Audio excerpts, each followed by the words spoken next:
Agora TV. The world is thinking.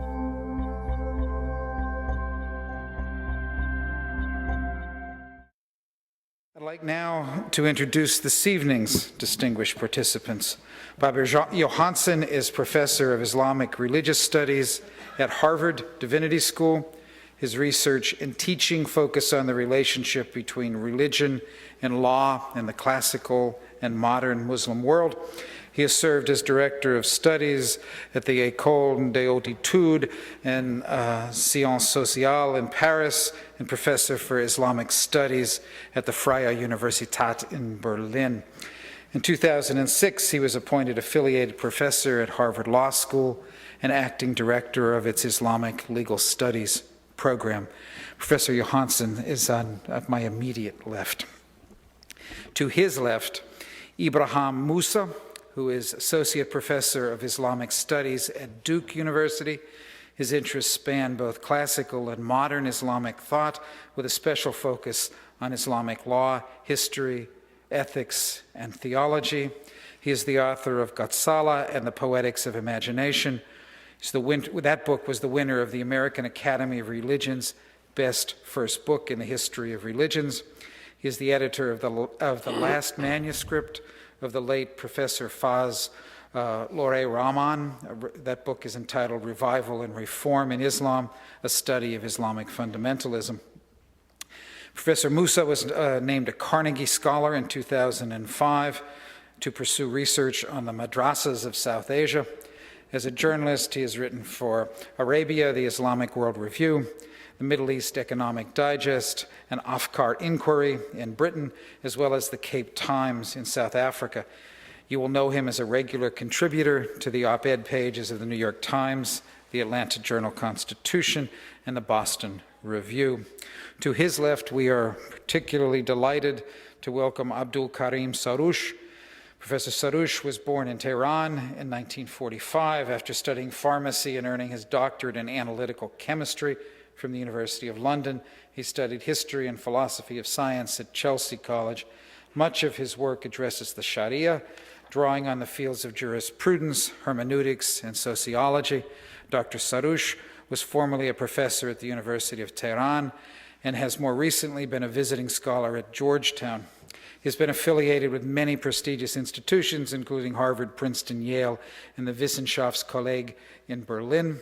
He was awarded the Erasmus Prize in 2004. 2005, Time magazine named him as one of the world's 100 most influential people.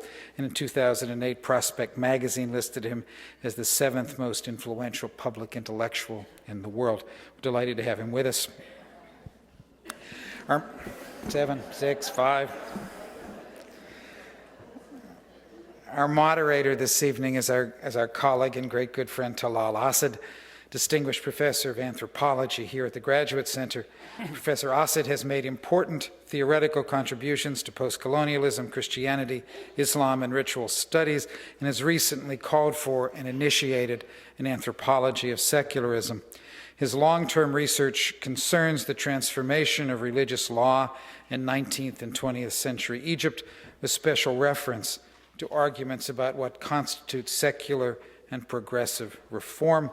Professor Asad was born in Saudi Arabia and brought up in Pakistan. After obtaining his MA at Edinburgh, he went to Oxford to work with the renowned social anthropologist E. Evans Pritchard. He then spent 5 years teaching at the University of Khartoum and researching his book, The Kababish Arabs, Power, Authority, and Consent in a Nomadic Tribe, which is a remarkable study of colonialism and the impact of Western ideology on Eastern cultures. He is the author of such seminal works as Genealogies of Religion, Foundations of the Secular, and the Wellick Library Lectures entitled On Suicide Bombing.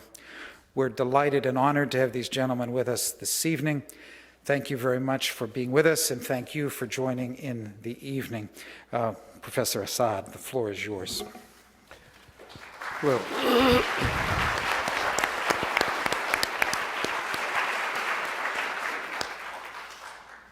Well, I first of all want to welcome you all very much for coming this evening to the second of these events. As President Kelly has already indicated, this is on religion. The previous one was on Muslim immigration in Euro-America, in Europe and in America. And I thought it was, and as many people I talked to said, it was an extremely successful one. Tonight's topic is, of course, the rise of intellectual reform in Islam.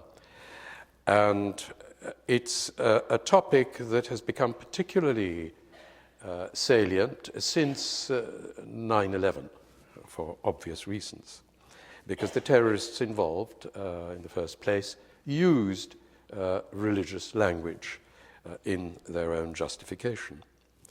And of course, the consequent global war on terrorism was then infused by a desire to understand this religion which was being used by the terrorists. And a frequent question that many of you, I'm sure, will remember in the media was, what is wrong with Islam, in a sense that it could produce people like that? Though, of course, we mustn't forget that yesterday was an anniversary of a very different kind, produced not by Islam.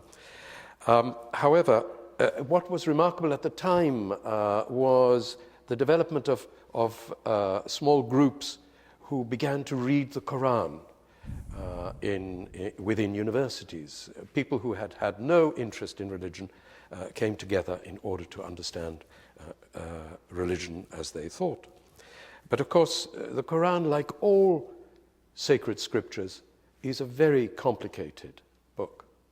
And this is something that people must remember when they have little bits of it quoted at them. And furthermore, we will have some references to that, I'm sure, in our discussions. One mustn't forget, and this is something that I was reminded of just last night or the night before when I was watching television with my wife and hearing some of the preachers not all of them in the South, rail against homosexuals and produce what was clearly a hate speech. And there are, as many of you know, very considerable waves of these now, particularly in our time. And yet, of course, we know that there is no universal demand on the part of everybody for either understanding Christianity, because these people did, in fact, invoke Christianity. They invoked the Old Testament, in which it is said that this is an abomination, and so on. Many of you must have heard this. There was no expectation that there must therefore be a reform of Christianity, because liberal Christians already know that there is reform and that the people concerned are really taking it in a way that they should not, even as Christians. So it seems to me that there is room here for thinking about what it is we are asking for when we talk about interpreting certain religious texts as the basis of certain forms of extremism. More significantly, of course, the invasions of Afghanistan and Iraq were represented fairly quickly, it seemed to me, as crucial steps in the reformation of those societies.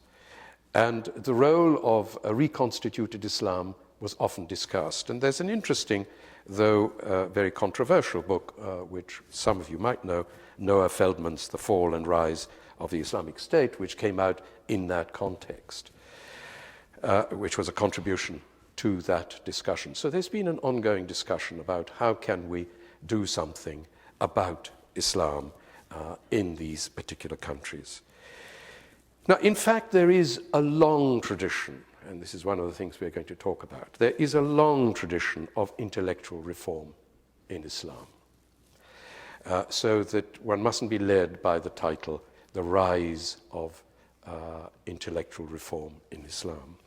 And this tradition is almost as old as Islam itself. Ideas of reform were not confined to the Arabic-speaking world for the centuries. They moved and evolved from one Muslim country to another.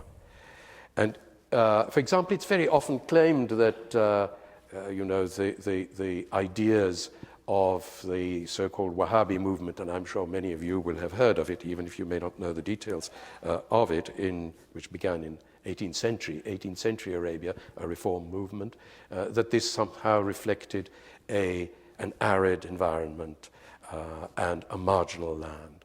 In fact, it was also conceived and developed within the Hijaz, where there was a considerable meeting of Muslims from different parts of the world, a meeting of ideas and of peoples and of books. And one of the most important teachers of the founder of that movement, which is not so widely known at the time, was himself from North India, as I'm sure our colleagues here will know. At any rate, I want to stress that this is something which has been going on, that thinking of various kinds, that it's had various kinds of effects and various kinds of origins in the evolving societies. And one mustn't think of it as something that has only just developed as a consequence of the demands and expectations of the 19th century, although there is something distinct. And I think I would like, therefore, to begin our conversations, if I might, by turning to you, Dr. Sarouche, and asking you, what is, in your view, distinctive? Because there is something distinctive. It's not that, just because there has been a tradition of reform and of revival and so on, and of change and debate in Islam, therefore there's no difference today. There is a difference, and perhaps today doesn't mean just since 9/11, but for a longer period. And I wondered if you could begin by saying something about what, in your view, was distinctive about this present attempt in the different parts of the Muslim world at thinking about and rethinking about various aspects of Islamic thought and practice. Thank you. Thank you all for giving me the honor to be the audience this evening. Well, yes, as you mentioned, and as everybody knows, the reform movement has been always there in the Islamic culture and Islamic history, but there is something different and something distinctive in the modern reform movement in Islam, at least since 19th century onwards until now. And definitely it does not start with the 9/11. You mentioned the word reform and perhaps tajdeed and so on, but I would like to add another word which is distinctively Islamic. I mean, we had it in the Islamic culture, and that is the word ihya, which means reviving.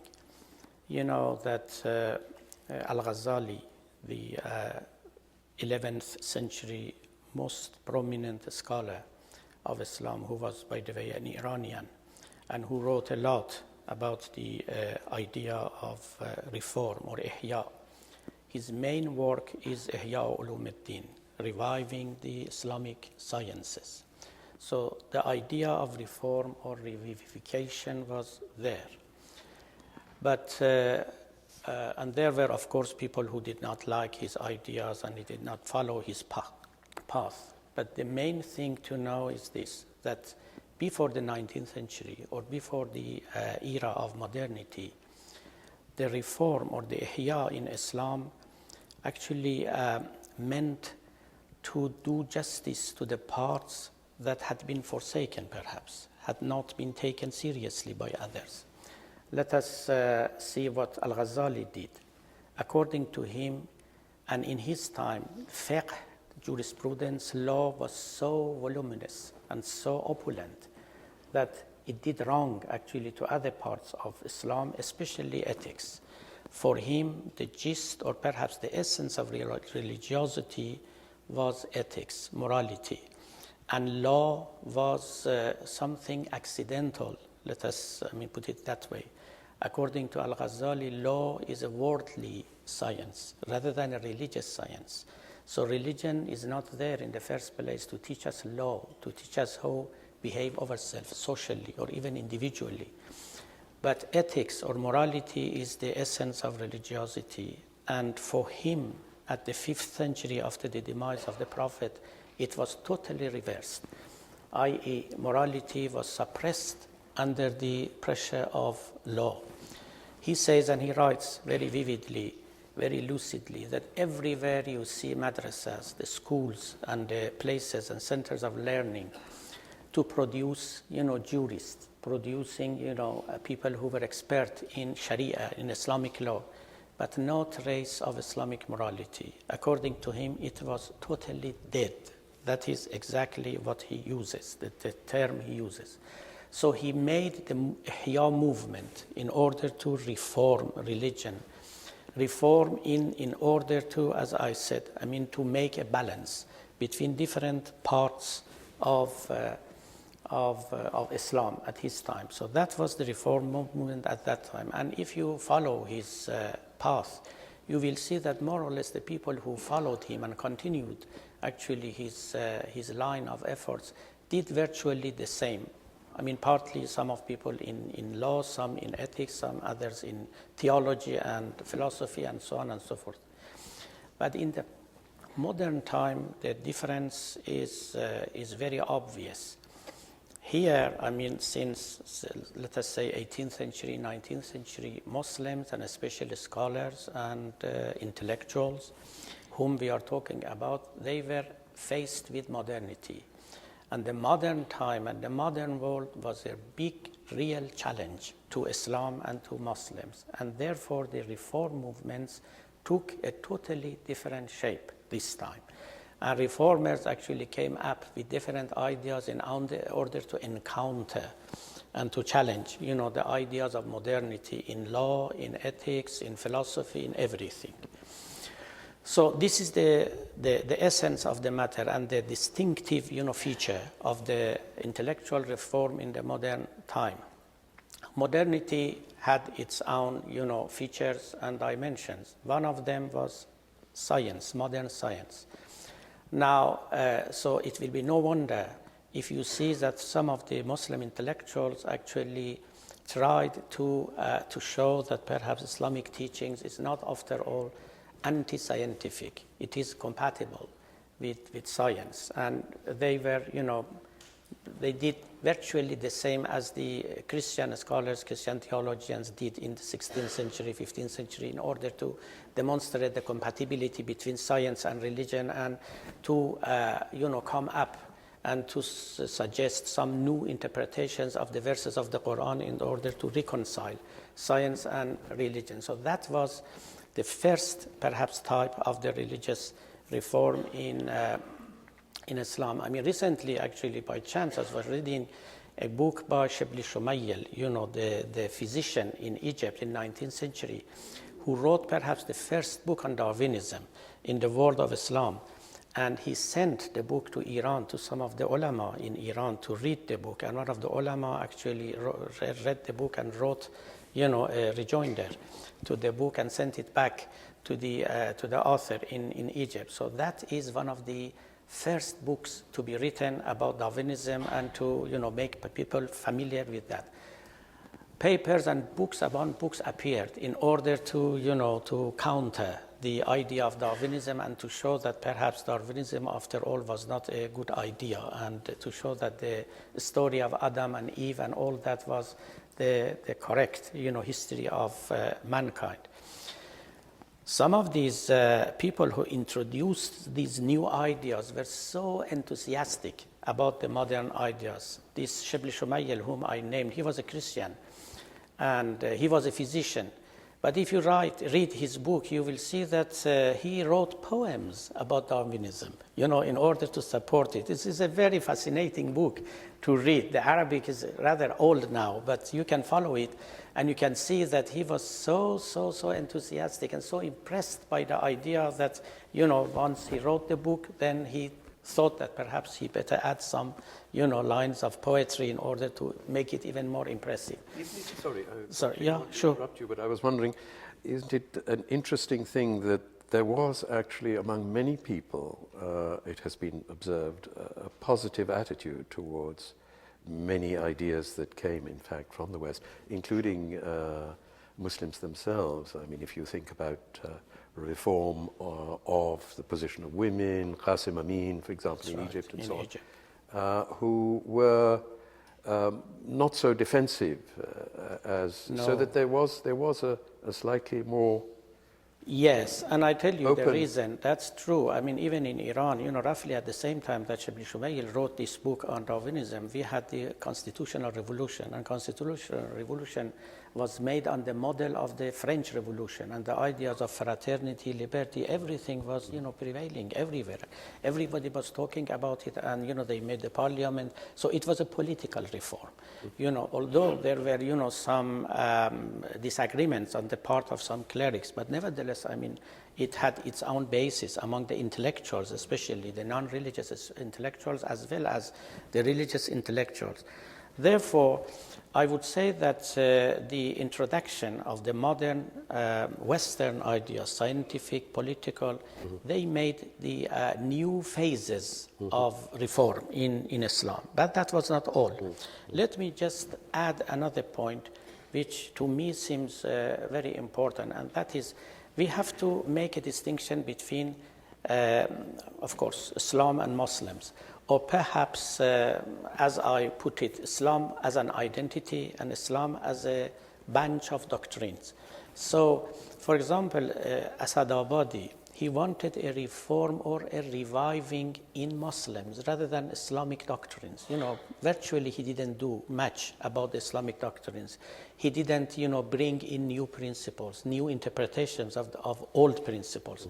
What he wanted was just a powerful nation, in order to empower the community of Islam. This is exactly what Khomeini did in Iran. He never reformed Islam as a bunch of doctrine. He only wanted to empower the Islamic identity among Muslims. And this is really political Islam, which I will come to that maybe later on, or perhaps some other colleagues. So Islam as an identity creates political Islam. Islam as a bundle, a bunch, a group of doctrines, that is Islam per se, which it has got its own reformers. For example, Muhammad Abduh was a reformer in Islam. Shariati perhaps was somebody who did reform in Islam rather than in Muslims. And but nowadays, the political Islam, which is ascending, that reclaims Islamic identity rather than making new interpretations of Islamic principles, which is a totally different issue. In the past, for example, when you see Al-Ghazali, he was absolutely comfortable about Islamic identity because Islamic identity was not in danger at that time. But nowadays, people who think that it is in danger, therefore they want to make a political reform by making Islam political. That's thank you. I was just wondering whether, Dr. Ibrahim Musa, you could also say something on this, because it's been suggested that it's the sort of colonial turn, particularly, that has had an impact on a certain perception of modernity in the way in which reform has been attempted or thought about. Would you agree with that? Or? Thank you, Professor Asad, and thank you, Provost Robinson and President Kelly for this warm invitation and for this audience here. I think you're absolutely right in saying that the modern context created a particular challenges to reform, but I think there's also a genealogy, a long narrative of reform, and I think in the modern period, there's different notions and reception of reform. So, for instance, Dr. Saroush referred to Ghazali and the very idea that, the ideal moment of Islam in an Islamic conceptualization of at least a certain kind of orthodoxy, that the ideal moment of Islam's coming into being is the prophetic moment, right? And then there's a understanding that there's a certain kind of decrease in that pious element, which does result in a certain kind of a psyche of a dystopia. The utopia already happened and now it is going down. But built into that network is the understanding that, and it's also attributed to the Prophet, that there will come every 100 years somebody who will renew the faith. And the word used is tajdeed, and the Arabic word for anything new is jadid, so anything new. And it also comes with the idea that it's a kind of a restoration. Another term that is used is islah, to make wholesome, to make good a condition of fallenness. So there's an understanding that there's a certain kind of human weakness that results in decline, but providentially there are ways and mechanisms to make this possible, to bring about healing. And so in some ways many people would say this is the kind of messianic impulse that is kind of built in of renewal, maybe not so strong, but a mild kind of a messianism in, say, Sunni Islam, maybe much more stronger in Shia Islam. So this is the idea. And so for Ghazali, for instance, who talked about the revival or the resuscitation of the sciences of religion, for him it was basically, how does one restore piety? And so the question when we ask about reform of what? In early times, the idea of reform was the restoration of the moral sphere, to how to correct and how to bring balance and bring equilibrium to the moral sphere and how to improve that. And so as Dr. Saroush has pointed out, that in the 11th century, Ghazali saw that the jurists who were more interested in the formal law, but missing the essence of faith, which is ethical conduct, and tried to do that kind of restoration work. So in many ways, it's both a kind of intellectual restoration, but also sometimes it takes the form of social movements. Or it takes the form of people forming networks of pious networks of Sufis or pious folk, and the idea gets spread through these kind of networks, and that's how a certain kind of restoration takes place.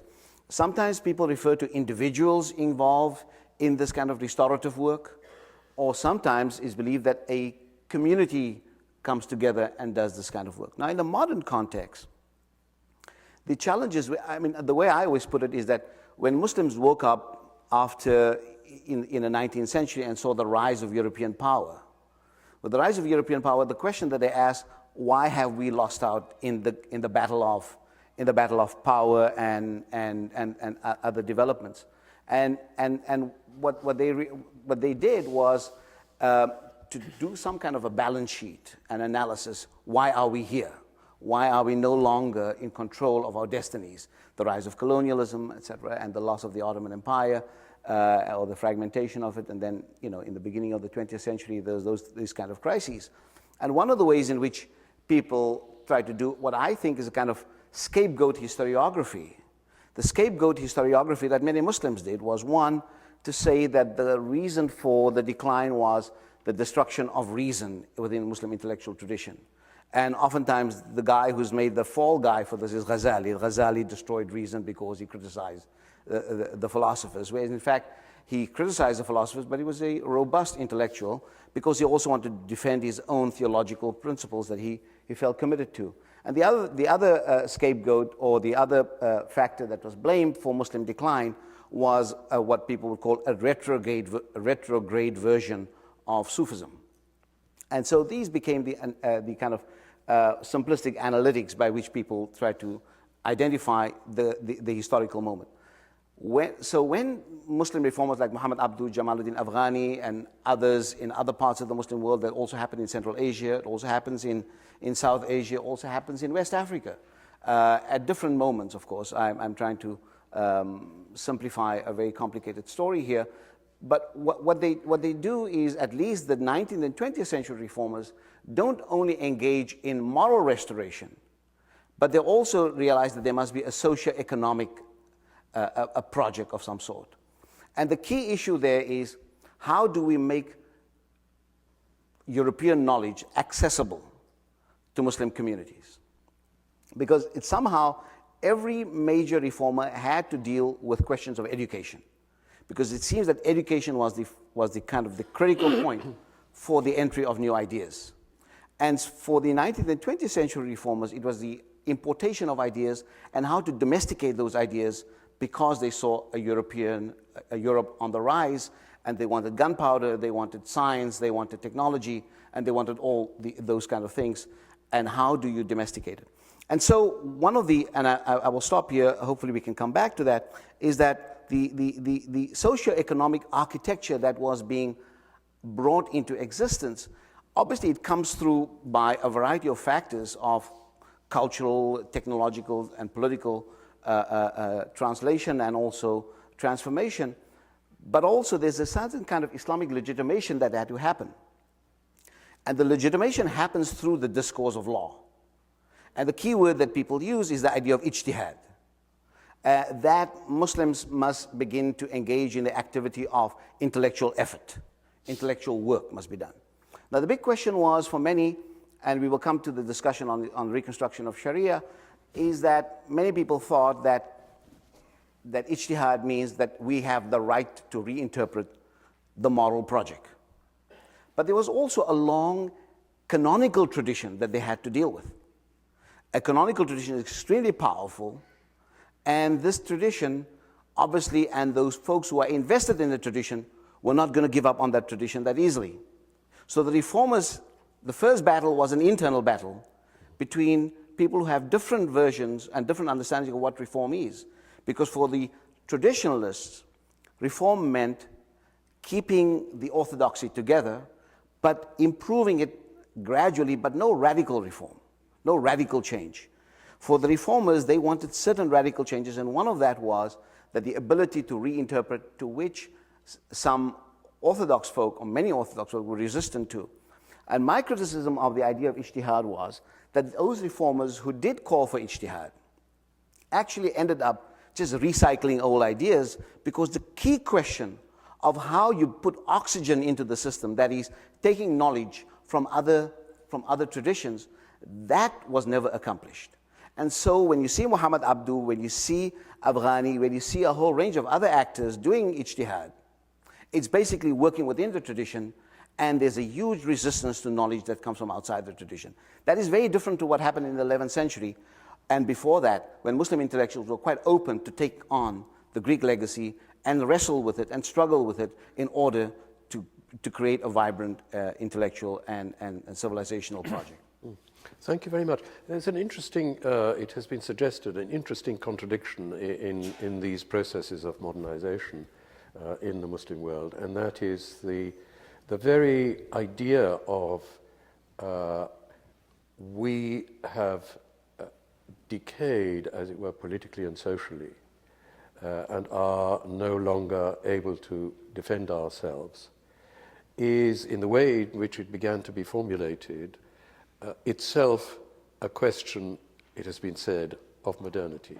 That is, insofar as it related to the assumption that there is a certain state and that the we includes everybody within that state, and it includes, as it were, the sovereignty of that state in relation to another civilization. And there's been quite a lot of talk about an interesting discussion about the way in which the very category of civilization began to emerge and was fleshed out in the 19th century, particularly European thought. And that kind of concern was itself an aspect of the new, as it were, modern field. What do you think about that and the attempts of, I mean, I don't want you to simply address that contradiction, but there is a question attached to it. Well, I think it's an old challenge once more. I mean, Islamic law has, when it was not yet law, as doctrine, it was revelation, it was political practice, it was religious practice throughout the first century of Islam. And it became a learned doctrine propagated by schools of law in the 2nd and the 3rd century of Islam. That's in our 8th and 9th centuries. And with it came something that I think is very important, has often been neglected in this kind of debates, that is the importance of dissent in Islamic law. That's to say, not only do the different schools disagree with each other on how to interpret the Quran, which status to give to hadith, how to come up with looking at custom, which is, of course, if you recognize it, a way of recognizing that what lay people do, non-jurists do, creates norms that the jurists then have to take into account. So on all these problems, there has always been dissent. And dissent has been accepted as necessary. And so one doesn't really see in the modern period a conscious effort to go back to forms of deliberation which include the respect for dissent as a necessary principle for viable discussions. The experience of crisis that has been said is, of course, constantly there. It's there when the caliphate ends. The teacher of Ghazali, Juwayni, is very much aware of the crisis in which the law tends to be once there is no Muslim state. And what does Ghazali reform? Well, he is also introducing logic into law. The Mustasfa, the book on Usul al-Fiqh that he writes on the theory of the law, has an introduction, a first chapter that is nothing else but an introduction to Greek logic. So he sees the necessity to reform methods of studying and methods of teaching. And he comes up with a very interesting form of thought that I think he's the first to systematize. That is, that there is a possibility of having many worlds with different logics. He does this in the context of resurrection and the critique of philosophers. But the idea that you could have different worlds with different forms of causality, and therefore different forms of reasoning, is something that he pushes forward very much. But I want to read another crisis, the crisis 200 years after Ghazali. And that is the crisis of a new form of government. There's a Mamluk state, there's a slave government in Egypt and Syria in the 13th and 14th and 15th century. The rulers themselves are, in fact, slaves. The rulers are slaves. The rulers are slaves bought and brought into governing positions, which poses a huge problem for legitimacy of government, for on what to base legitimation of government. And in that context, there is a new doctrine that that was there before, but that is developed very strongly under the Mamluks. It's the siyasa shar'iyya, that is governance in the name of the sacred law. And I want to read you a long quotation of an author who lived from 1263 to 1328, Ibn Taymiyyah, who says, when asked, he writes a letter from prison, he's been often in prison, he writes a letter to his brother, and he said, "Some rulers have neglected the real significance of the law, and others have violated it. This has rendered obligatory the ignorance of the truth and the injustice against mankind. The term sacred law no longer corresponds to its original meaning. Rather, the term sacred law is divided in these times into three parts. First, the revealed law, Shar' al-Munazzal, that is Quran and Sunnah. Adherence to this revealed law is obligatory, and those who break it have to be fought. This law comprises the foundations and the rules of religion, the leadership competencies of the military commanders and of those in charge of finances, the decisions of the magistrates and those who control the markets, the market inspectors and others. All these have to judge by the revealed sacred law and are not allowed to disagree with it. The second form of the sacred law consists of free interpretation, ta'awul. And this is the realm of conflict and individual legal reasoning. Those who find a solution to a problem that can be illicitly solved by individual legal reasoning, ijtihad, are confirmed in it. All people do not have to consent to this norm except if it is supported by an indisputable proof from God's book or from the normative practice of his prophet. The third form of the sacred law is the perverted law, such as it is established by false testimony. In this law, one judges by ignorance and injustice, or one imposes it in it avoid confession so as to cause the loss of valid rights, such as the instructions given to a mortally ill person to acknowledge a debt vis-à-vis one of his heirs, to which in fact the heir is not entitled, so as to void the claims of the other heirs. To order such a thing is forbidden, to witness it is forbidden, and if the qadi knows the hidden aspect of the matter, and that its visible aspect does not correspond to the truth, and if he still judges according to the false aspect, he acts as an oppressor and a sinner. If he doesn't know the inner aspect of the matter, he doesn't sin. So that's the end of the quotation. It seems to me it's interesting in three ways. The first form of the law is clearly taken in the state. The state, the military commanders, the financial officers, the market inspectors are directly linked to the revealed form of law. So the state is no longer different from the religious law. It is part of the religious law.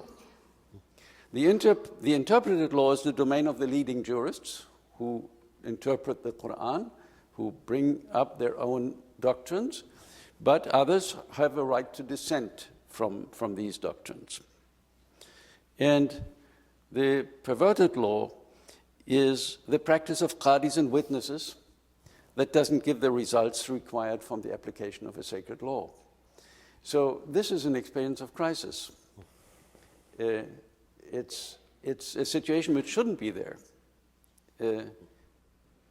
This is what has happened to the sacred law in the 14th century. So he draws from it the conclusion, and I quote once more, and then I promise not to quote anymore. He says, the general and the particular characteristics of the public functions and competencies that are conveyed to persons who exercise an office depend on the expressions used, the circumstances, and the political practice. The sacred law defines none of this. At some times and in some places, the qadiship comprises competencies that at other times and in other places fall under the authority of the military and vice versa. The same holds true for the hisba, that is for the office of the market control of the market transactions, and for the revenue administration. According to the political practice in our time, in the regions of Syria and Egypt, it is the military authority that carries out the prescribed punishments for the violation of God's claims that involve destruction, such as the amputation of a thief's hand or the punishment of the highway robber and similar things. It may also happen that the military authority imposes a punishment that does not involve destruction, such as the flogging of a thief.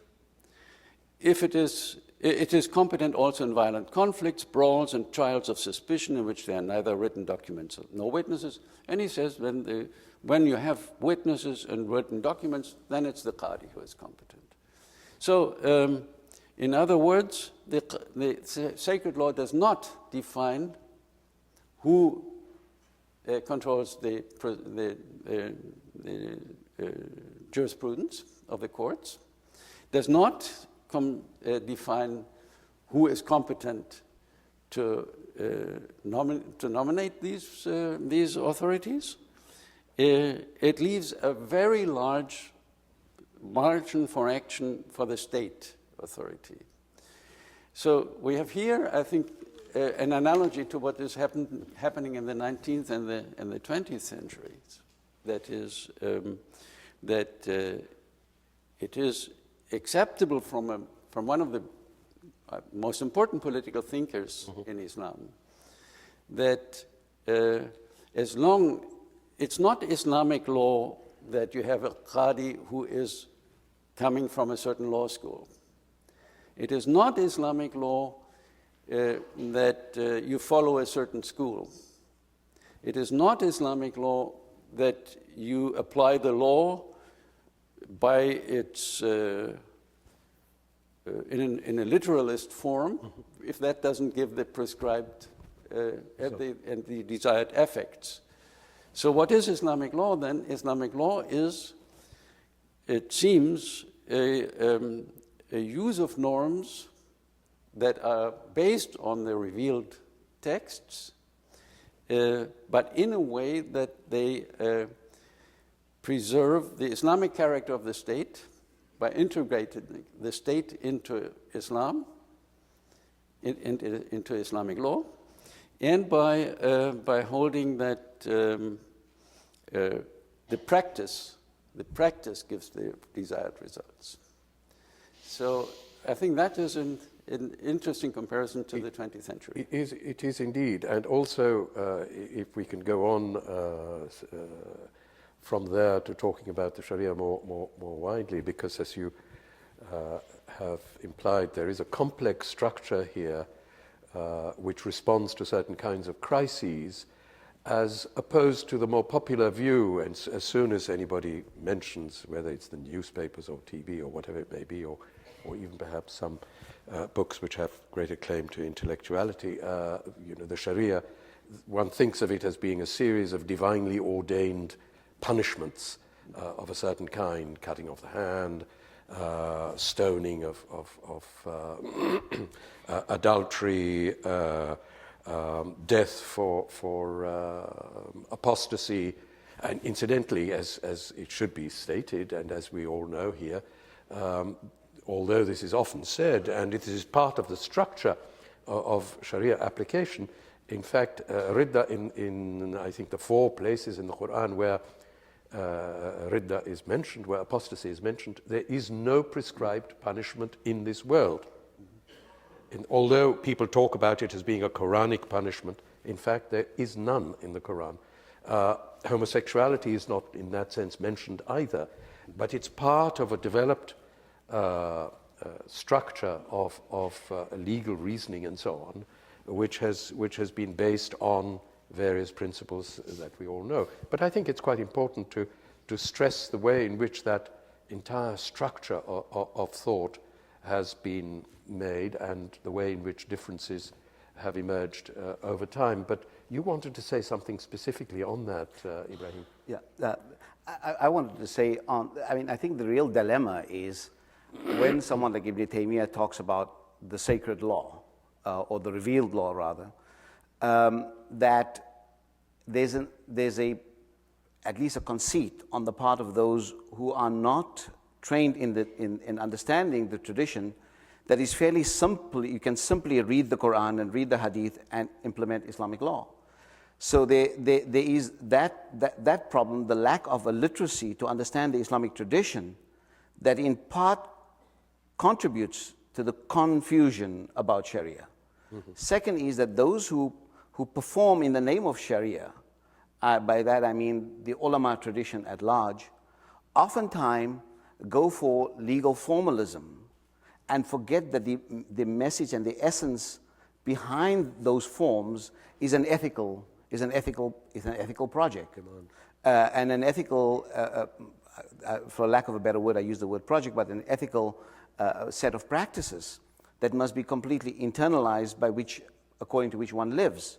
Now, the difficulty that you have is that there's a great deal of enthusiasm in order to restore Islamic law, but the lack of literacy amongst those who are advocating it precludes dissent because of when you read the text and you just understand the text on face value, you would say that there's no further discussion.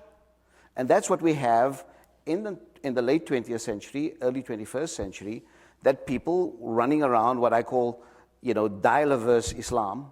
That is, you just pick up one verse, dial a verse, dial a verse, 1-800 dial Quran, That's etc. right, yes, So kind of you have the same kind of thing of, dial a verse Islam, and then you take the verse and then you perform, and you run with it, and God help you if you're in the way, okay?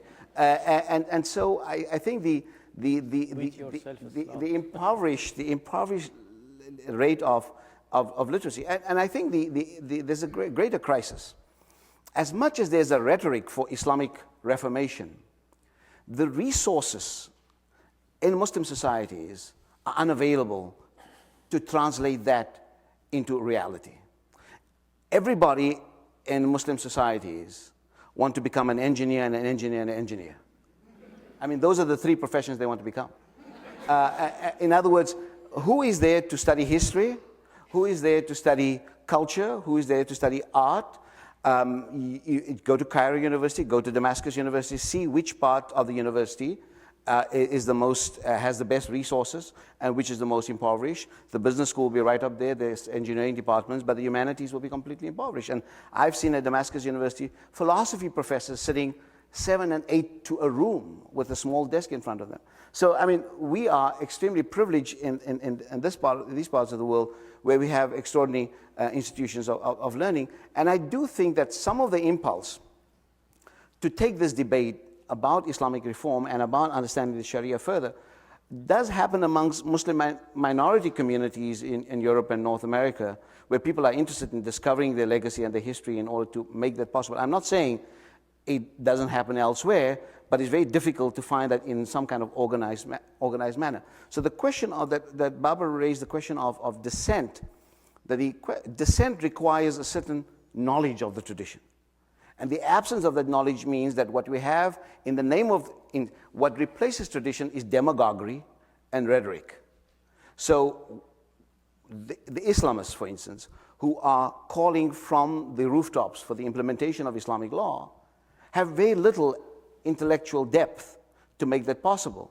So with the result that as soon as they take power, the first thing they do is to implement the exemplary punishments of cutting off the hands of a few poor people, or beheading and stoning some person who might have conducted sexual violations, and completely discredit what should have been a really meaningful moral project of some sort. But that is absent. Maybe I agree with quite a lot of what you say, but perhaps not 100%, because it seems to me talking about as soon as Islamists take power, one is thinking just of one or two small places in the northwest frontier of Pakistan. There is no there is no sizable country, say, in the Muslim world in which Islamists have, in that sense, taken power. However, I would say Iran. Iran, yeah, for instance, from Iran did that. We'll bring Pakistan did that in a quite a dramatic briefly, way. yeah, but not because Islamists came in, but because you had a dictator who wanted to use Islam for. Oh, okay, yeah. but the Islamists were very quick to make their compact with the dictator. Yes, that's true. And of course, one of the biggest overproduction you have today in the Muslim world are penitent Islamists. But don't you think there are differences? I mean, I would like to bring you in, since you are particularly well placed as a famous dissident, in fact, in Iran, somebody who is both a Muslim and a reformer and a dissident within the political order, to say something about that, because there is a complexity, Ibrahim, which I would like to push for, even in regard to some of the movements which are called Islamists, and the way in which many of them, and that's not often recognized, I don't know whether you would agree with that, that many of them have in fact learned something about the limits of what they have demanded. Not all of them have, and certainly it's very difficult for people in power, but we know about people in power wherever they are, and whether they are secular or not. So if I would like to hear you say something about this whole question of dissent and the relationship between the Islamic tradition and the way in which, as it were, the state tries to monopolize and impose a narrow conception of the Sharia, and on the other hand, the desire of many people to generate a thinking dynamic, which is what Ibrahim would like to see within the Islamic tradition today, for the Sharia as well as for politics. Yeah, this brings me back actually to what I said before, but I will have a follow-up on what Ibrahim said as well. No wonder that our great revivers and reformers in the past, before the era of modernity, were mainly, or perhaps, all of them were jurists, because law is the most important element in Islamic culture. I may quote one of the Moroccan reformers, or let us say intellectuals, Jabri, Muhammad Jabri. I think he has got a very good remark about Islamic civilization. He said that civilization of Islam is civilization of law, whereas perhaps the civilization of the Greek was the civilization of philosophy. The modern civilization is civilization of science and technology. If we want to have a label for the Islamic civilization, that is the civilization of law. And I think I do agree with him to a large extent. Because philosophy, of course, no doubt was there, theology was there, ethics, morality, and all this, but none to the extent that law was practiced. The number of the jurists who were produced in the whole era of Islamic civilization far outnumbered the number of philosophers, of theologians, and so on. So law was everything, was most important, and the jurists were not only the powerful men of the state, but also from the point of view of social, prestige. They were, the most important people. So that is law. Therefore, even at the time of the encounter with the modernity, most of the people, not only the masses, but also the intellectuals, they thought that the most important reform should be applied to the law rather than other things. So it was a very big neglect, overlooking many important things in Islam.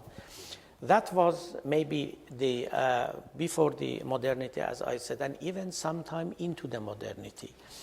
For example, even we have some of our reformers who, yes, they call for a new ijtihad, but they mean by ijtihad only ijtihad in fiqh. Which is its original meaning anyway. Yes, the original. It never occurs to their mind that we might have ijtihad in philosophy as well. We might have ijtihad in theology. We might have ijtihad in morality. That never happens in their writings, with one great exception. And that great exception is Muhammad Iqbal from India. That is a totally different case, a totally different phenomenon. And I think we have to pay due respect to him. He was not a jurist by any means, and he didn't claim to be that. He was a philosopher. He did philosophy in London and in Germany. And of course, he was a lawyer, but not an Islamic jurist in the traditional sense of the word. And his recognition and his diagnosis, let us say, of the disease of the Islamic Ummah was a weak philosophy rather than a weak jurisprudence. And what he came to was that in order to make a reform, we have to make a philosophical reform rather than a legal reform. That was his main idea. Now, building upon that, now I come to the issue of dissent. I am a dissent, my dissent is mainly a philosophical dissent. And this introduction was, necessary in order to be, I never, took issue with the authorities in Iran over some legal, problems, although I have got many problems with them. But I know that the legal ijtihad will not solve those problems. Because when you ask them, when you put to them that they have to make new ijtihad, they use the traditional tools, in order to make an ijtihad. And more or less they come up with the same, results as they had it before. But if they reform their philosophy of law, if they reform their theology even, you know, this is something which I have been insistent upon it, that unless we change our theology, unless we change our perception of God, our perception of prophethood, our perception of the process of the creation of law by the prophet himself, we cannot have a real ijtihad in law.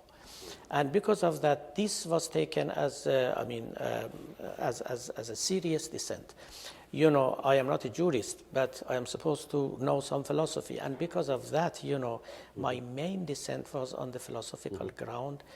And this is something which I am very glad of, because not only in Iran, but in other parts of the Islamic world, this kind of philosophical reform is now emerging, which is very important, very promising, very suggestive. Look at Egypt, for example, of a friend, Nasr Abu Zaid, who is doing virtually the same. He's not a jurist, and he is not introducing any legal reform. That is not his field of expertise. What he does is in hermeneutics, in interpretation of the Quran, and about, you know, virtually the philosophy behind all these things, behind the text, behind the history of Islam, and so on. And you know, reform in the Arab world now has taken the shape of Mu'tazilism coming back, which is a very, again, promising, you know, phenomenon, very promising phenomenon, because Mu'tazilism means virtually rationalism. And once you have got rationality and rationalism there, then you will have the proper tool in order to reform your law, in order to reform your hermeneutics, your ethics, and other things.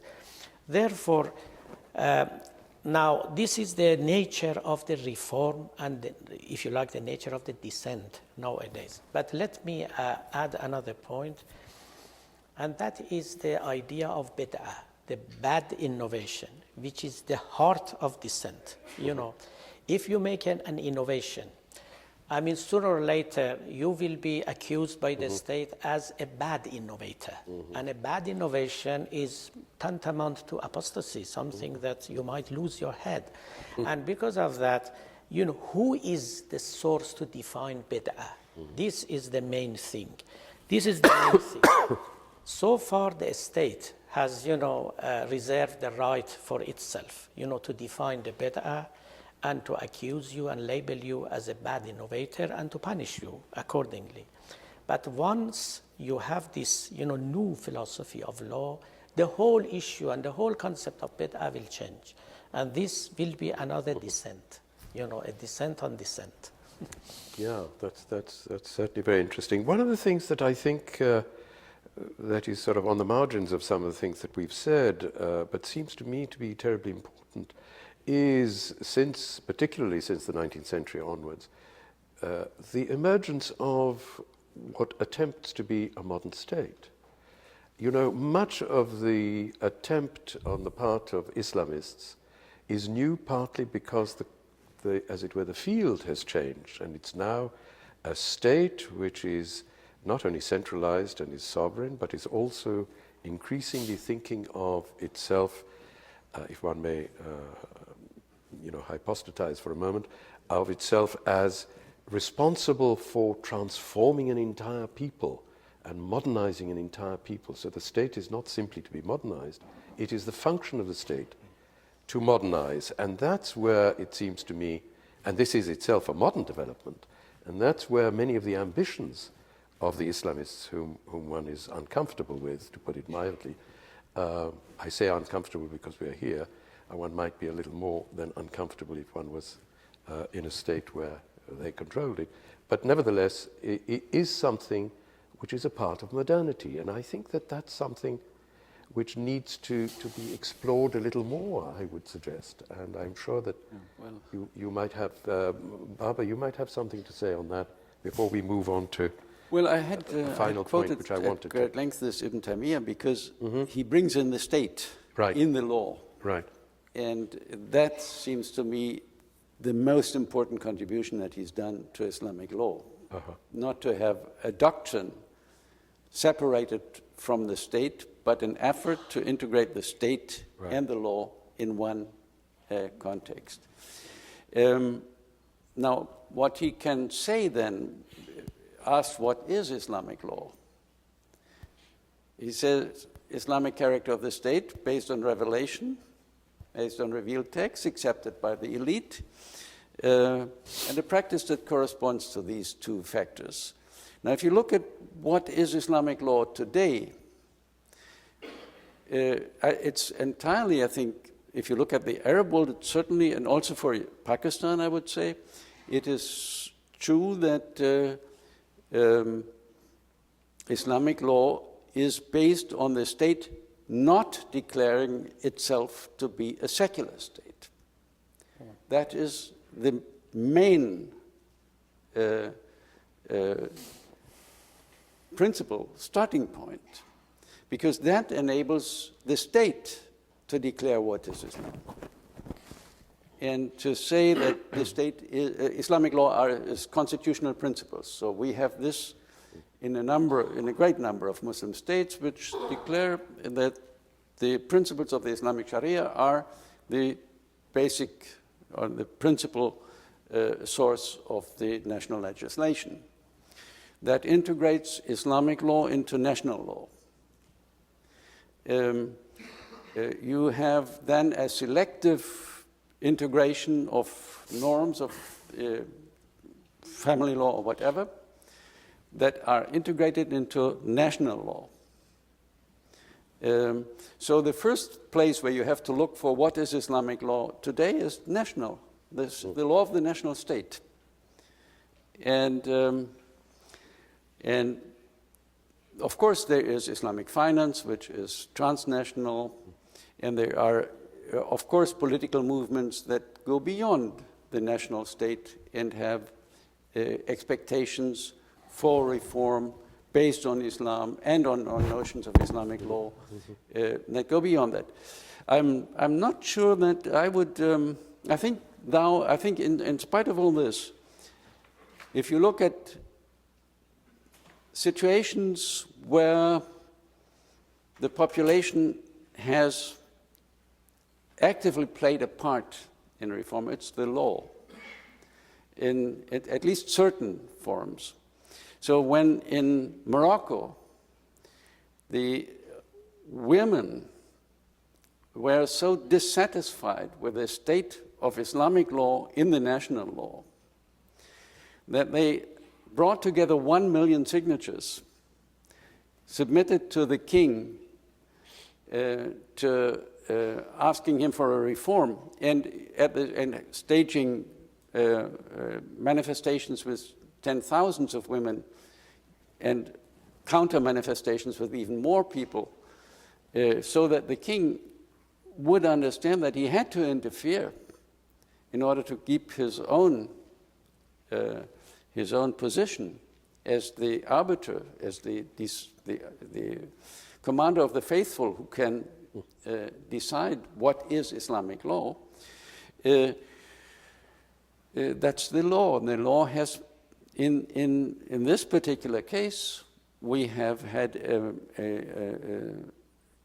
a mass movement finding a legal framework for its demands and putting pressure on the king and on all other players to act like they did. They tried to do this in Iran, where the women also had made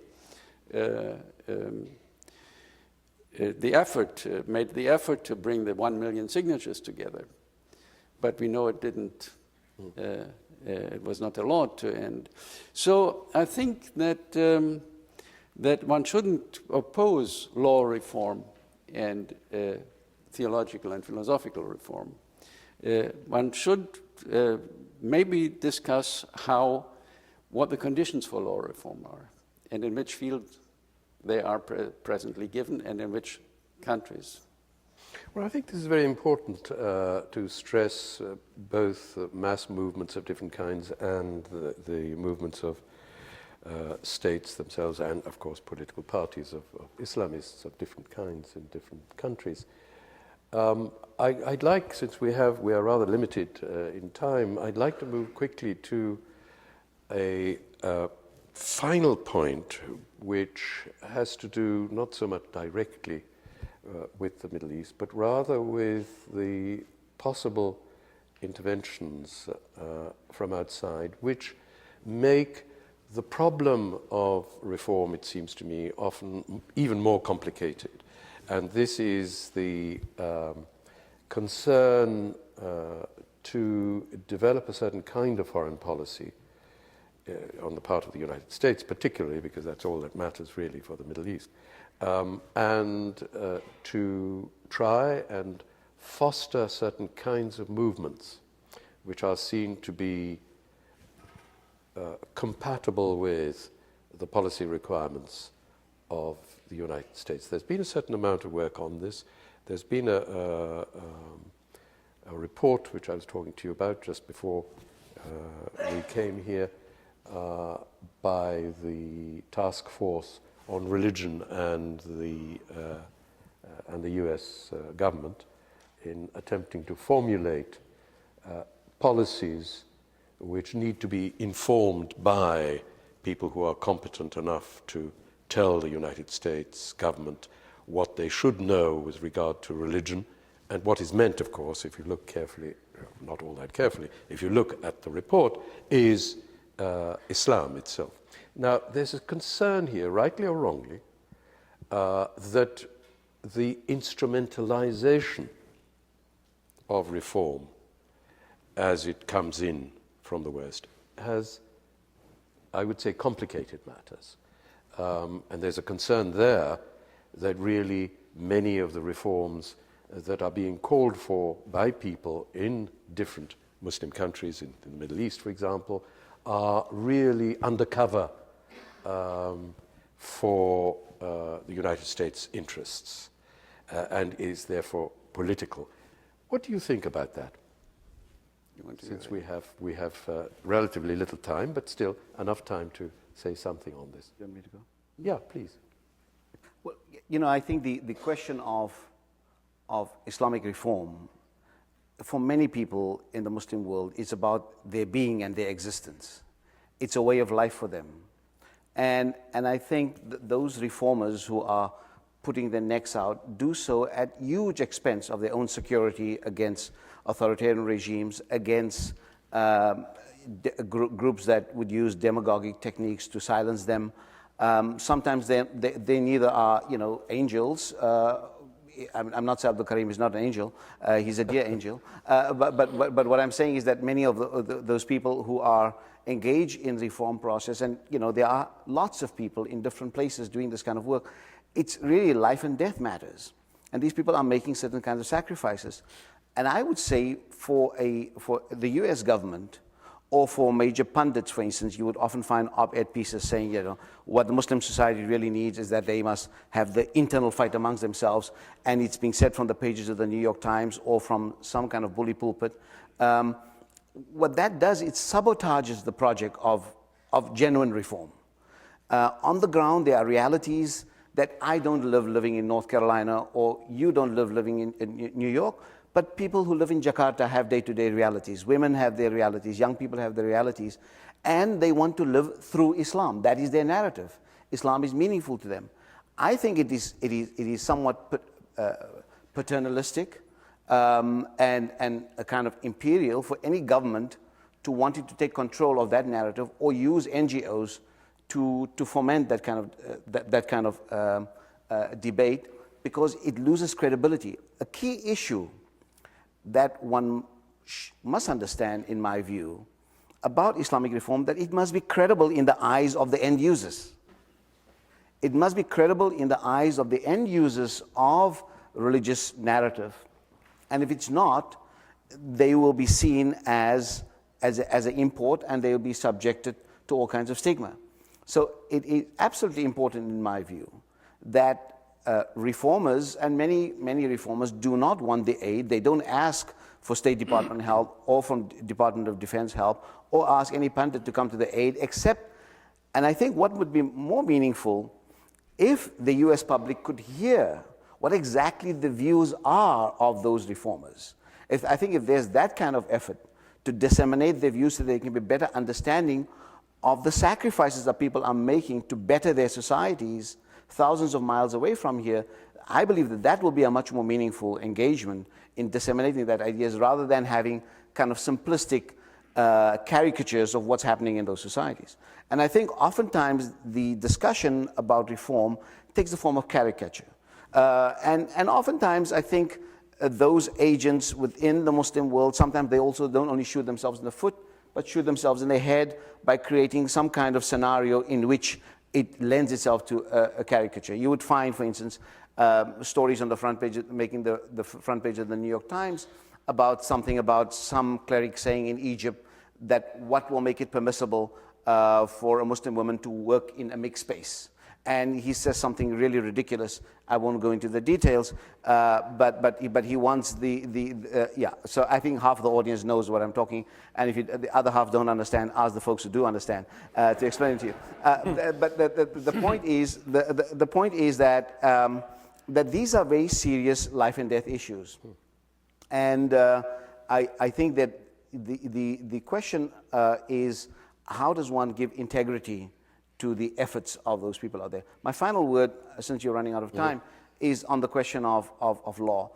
I think that oftentimes people think of law as something that is coerced, that has the force of state. I think the modern manifestation of Islamic law, for Islamists who want to take power, want to yoke law to state power. But in the medieval state, the pre-modern state, law was very far removed from power. It was only in a few selected instances in terms of corporal penalties and some kind of enforcement that you needed coercive force. But largely law was self-surveillance. It is how you discipline yourself, and therefore I think the biggest misnomer and misrepresentation of Islam is to talk about Islamic law, because in reality it is a form of ethics. It's an ethical project. Unfortunately, the mistranslation creates further misconception. I would also argue that, yes, indeed, Muslim jurists were also philosophers. In fact, jurists, I think one cannot just project what is happening in the 18th and 19th and 20th centuries on the whole of Islamic history to say that people are only jurists. That's why I disagree with Abdul Karim. And that is that Muslim intellectuals are polymaths. Someone who's grounded in jurisprudence must also know philosophy, must also know logic, must also know mysticism. So it was always a very complicated intellectual training that one had.